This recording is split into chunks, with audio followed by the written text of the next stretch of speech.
Hey chess friends, today, I'm going to show you a marvelous and stupendous chess game played between AlphaZero and Stockfish. This game is astonishing as it involves a rook sacrifice on h7, so, let's dive into the game without wasting any time. This game isn't a recent match, but it is a classic battle between AlphaZero and Stockfish. I started the game with e4, and we have c5, instead of the usual d4 and knight f3. I decided to go with b4, initiating the wing gambit. After knight f3 happened on the board, black could play a5, but I would respond with a3 to attack the pawn, which works in my favor. We have e6, d4, and the pawn is well protected, but after a couple of moves, we have a3 to attack the pawn again. AlphaZero ignored that pawn and played another move, d6. I didn't capture the pawn because it was well protected by the knight. So I played c3, attacking the pawn, and now AlphaZero captured it. This is called the wing gambit that I initiated. After a couple of moves, we have knight c4 followed by knight e3, developing the two knights to do some counterplay on the king side. I played knight d2 to consider f4, and after a5, f4 happened on the board to involve the rook and queen. Eventually, I can consider g4, g5, and after the exchanges on the a6 square for the bishops, we have queen to e2, attacking the rook. That's my strategy. After a few moves, we have d5, the knight moves back to d8, and I played a very cunning move, AlphaZero style, g4. This is a Lamborghini move because my pieces are stuck and passive, so I can respond with g5. After a couple more moves, the king moves to h1, and the queen needs to go to g2 or h5 as desired. You have to involve your rook as well. A few moves later, we have a4 and c4 on the board.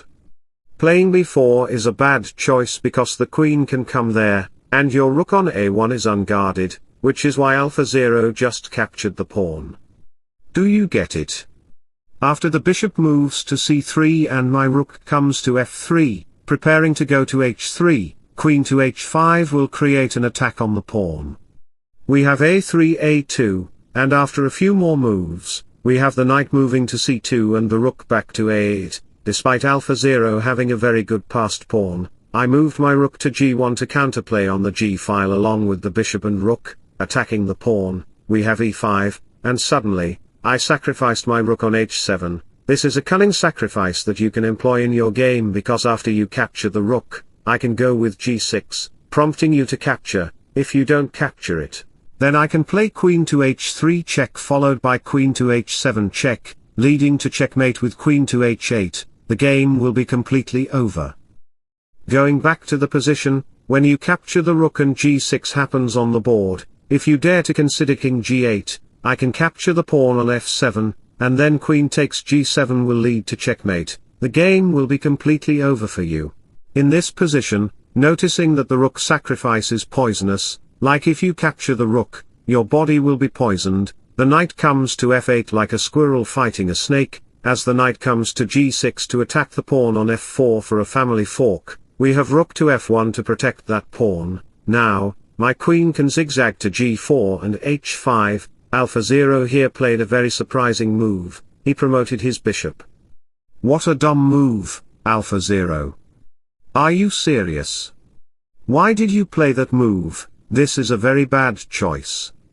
After the capture and rook coming to a3, we have some exchanges on e5, and the knight comes to c2. You can see that queen g4 is coming with the idea of playing queen h5, and you cannot safeguard your rook. Let me show you why. The queen can invade via g4 and attack h5. The knight can also come to e3 followed by knight to f5. In this position, some may consider playing bishop to d6 to create some breathing room for the king, but my queen can easily come to h5, prompting you to move. Then queen takes g6 will arrive with the idea that your pawn on f7 is pinned. The game will be completely over for you. So, let me provide you an amazing quote for you. Never argue with stupid people, they will drag you down to their level and then beat you with experience. Going back to the position, we discovered that you cannot safeguard your rook, which is why we have knight to f4 attacking the pieces. I sacrificed my rook on f4 and captured your rook on a3. In this position, I am attacking the pawn, consequently, bishop takes g7 comes, attacking the queen moves back, and after a few more moves, you can see that I am progressing and advancing my pieces. My pawn reaches the d7 square, opening the diagonal for the queen. After a few moves, we have rook to d3 followed by queen f5, and queen exchanges occurred. You can see that the knight comes to c5, and my knight goes to e6.